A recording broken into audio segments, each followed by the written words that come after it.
Soy Cintia Ottaviano, doctora en comunicación, profe de la Universidad Nacional de La Plata y la Universidad Nacional de Avellaneda.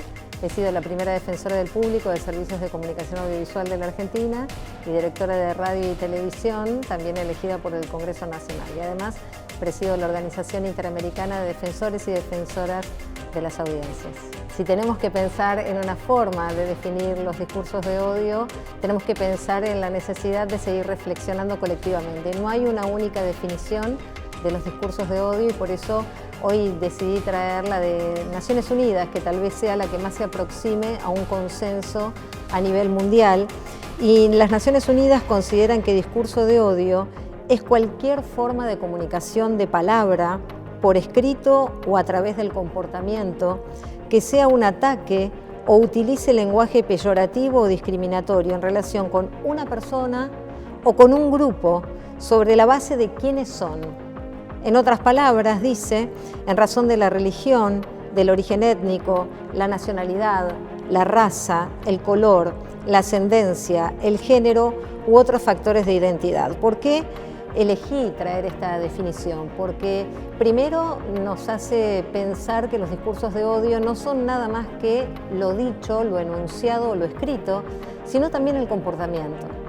Segundo, porque nos dice que no se trata de una sola persona, sino también de grupos, y porque relaciona los discursos de odio de manera directa con las identidades que están constituidas de una territorialidad, por ejemplo, el lugar en el que naciste, que están constituidas por una serie de valores o por una creencia, una religión, que están constituidas también por tus géneros, por tus elecciones sexuales, por tus elecciones y decisiones políticas. Es decir, que cuando hablamos de discursos de odio, lo que tenemos que pensar entonces es en quiénes somos y qué derecho tenemos y qué derecho tienen las otras personas.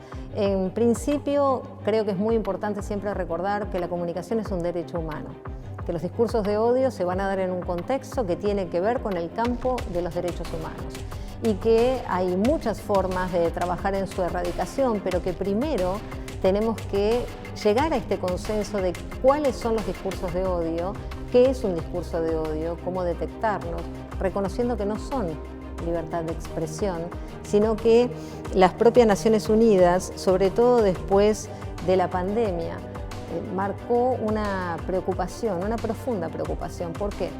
Porque estamos viviendo en un siglo determinado por las comunicaciones, donde efectivamente las nuevas tecnologías, la inteligencia artificial, logra que los discursos se propaguen a un nivel de velocidad único en la historia de la humanidad, tengan un alcance también único en la historia de la humanidad, y esa velocidad y ese alcance lo que hace es agravar esos discursos de odio.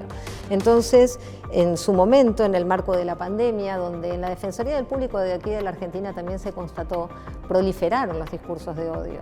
Proliferaron los discursos de odio primero, por ejemplo, contra China, contra la migración china. ¿Por qué? Porque mediáticamente instaló la idea de que había surgido el COVID-19 en China, en un lugar en particular. Y la propia Defensoría del Público dio cuenta de cómo esos mensajes, esas discriminaciones, proliferaron en los medios de comunicación. Pero a la vez también proliferaron en los ámbitos analógicos, en tu vida cotidiana. No se pueden escindir los discursos de odio de carácter simbólico, aquellos que transcurren en los medios de comunicación, con los que luego transcurren en la vida cotidiana. Creo que eso es muy importante que lo tengamos en cuenta. De hecho, en el ámbito de los géneros se reconoce un continuum. ¿De qué se habla cuando hablamos de un continuum? Que esos discursos de odio que se dan en el marco, por ejemplo, del ámbito digital, del ámbito virtual, continúan en la vida cotidiana, con amenazas, con violencias que se ejercen en lo físico, en lo territorial.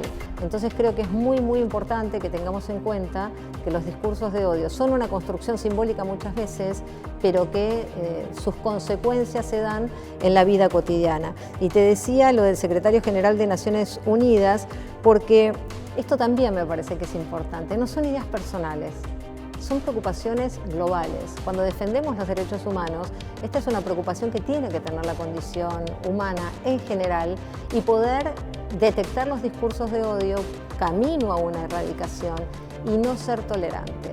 La tolerancia con la intolerancia no existe, ¿no? Es muy importante tener en cuenta que no hay que naturalizarlas, que no hay que minimizar los discursos de odio, sino que todo lo contrario, hay que tomárselos con mucha seriedad.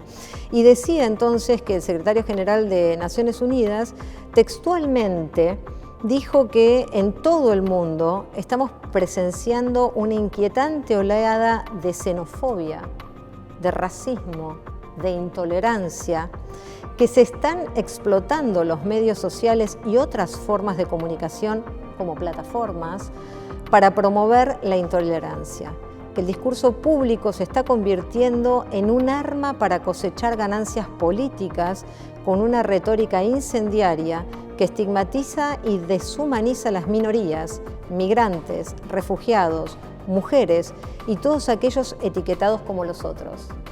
Me parece muy importante recuperar aquello que ha sido dicho desde el consenso mundial de las Naciones Unidas, porque ya no es una opinión personal.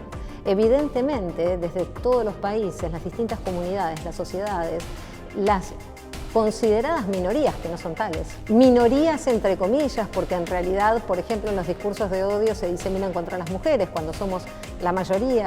Prestar profunda atención a las interseccionalidades. ¿Qué queremos decir con esto?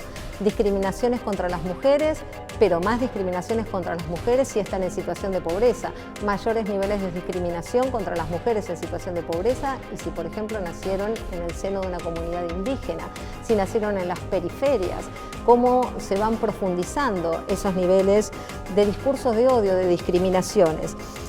Recupera también el secretario general de las Naciones Unidas que esto no se trata de un fenómeno aislado, me parece muy importante de reconocer que no es un fenómeno aislado ni de las estridencias de 4 individuos al margen de la sociedad. Dice que cada norma que se corrompe debilita los pilares de nuestra común humanidad y que el discurso de odio constituye una amenaza para los valores democráticos, para la estabilidad social y la paz. Y que el silencio puede ser una señal de indiferencia al fanatismo, a la intolerancia, pero que también es grave cuando se producen silencios, cuando no se rechazan esos discursos de odio. Y termina diciendo que hacer frente al discurso de odio no significa limitar la libertad de expresión, ni prohibir su ejercicio, sino impedir que este tipo de discurso degenere en algo más peligroso, como la incitación a la discriminación, la hostilidad y la violencia, que están prohibidas en el derecho internacional. Entonces, fíjate que acá tenemos varios puntos interesantes, ¿no? Aquel que nos está señalando que los discursos de odio, limitarlos no significan limitar la libertad de expresión, que por el contrario necesitamos impedir que se conviertan en algo todavía más peligroso. Es decir, el discurso de odio ya puesto en un terreno de peligrosidad, pero una posibilidad de expansión, de profundización que atenta directamente contra las democracias. Entonces, los discursos de odio creo que es esencial en la Argentina, por un lado, llegar a un común acuerdo de cuál es su clasificación. Los debates históricos tienen que ver con no reconocer que en el marco de esas identidades también están las identidades políticas. Y yo creo que es fundamental que reconozcamos las identidades políticas por la historia que ha tenido la Argentina. De hecho, les traje un libro, Las leyes del odio, de Ricardo Guibur y de Banton Knight, que tiene una clasificación de qué son los discursos de odio. Y dice, bajo el rótulo de odio, englobamos todo sentimiento hostil, desde mera desconfianza hasta la voluntad de exterminio. El odio es un sentimiento con muchos grados y facetas, pero todos ellos tienden a enfrentar a unos grupos contra otros y dan lugar en ciertos casos a una producción normativa que no puede contarse como un orgullo de la humanidad. Entonces empiezan a clasificar los discursos de odio y reconocen que pueden darse en un periodo histórico, en un territorio, que pueden darse en el campo de los géneros, en la orientación sexual, en la actividad política, que pueden darse por migración, por vagabundaje. Esta es una palabra que ya casi no usamos, pero las personas en situación de calle también son discriminadas, humilladas y son el blanco de los discursos de odio aquí en la Argentina. Podemos corroborarlo permanentemente, incluso con políticas públicas supuestas, políticas públicas que no son tales, son vulneraciones a los derechos humanos, considerándolos basura, como un despojo al que hay que sacar de la calle y no trabajar integrando socialmente como debe hacer el Estado, en esa conceptualización del Estado como un lugar y una casa propia en la que tomamos decisiones soberanas en beneficio, por supuesto, del colectivo. Bueno, por supuesto que también motivos étnicos. ¿Y por qué voy al punto de la identidad política? Porque no se trata de esta mirada de los discursos de odio, no pueden ser sobre las identidades políticas porque allí es el terreno de la militancia y de los fanatismos, todo lo contrario. La política es el ADN de las democracias y el ejercicio de la vida política es como el aire que respiramos.